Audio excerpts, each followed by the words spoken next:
Programang ito ay rated SPG, striktong patnubay at gabay ng magulang ang kailangan. Tuloy-tuloy nga sa pagpapasarap sa buhay si David. Wawaldasin niya ang pera na nakuha niya kay Catherine sa babae at sugal.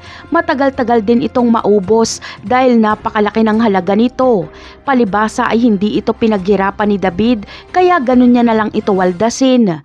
Halos lahat ng pangmayamang club at pasugalan ay pupuntahan nila David at Bullet. Pero pupunta kaya sila David sa pasugalan nila Tanggol? Ang sagot ay oo, pero sa susunod na araw pa ito. Ang ibang pasugalan kasi ay pasugalan lang at walang mga babae. At ang ibang club naman ay mga babae lang at walang pasugalan. Pero sa pasugalan nila Tanggol ay nandoon na lahat.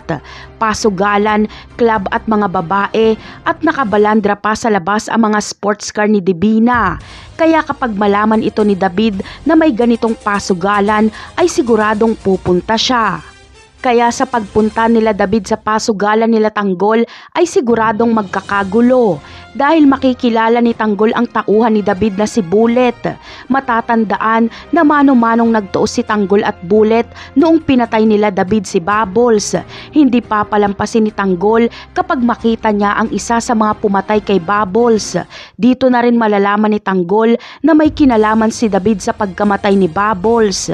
Sa kabilang banda naman ay sinabi nga ni Ramon sa kanyang sarili na kapag sinaktan pa ulit ni Rigor si Marites ay tutuluyan niya ng patayin si Rigor.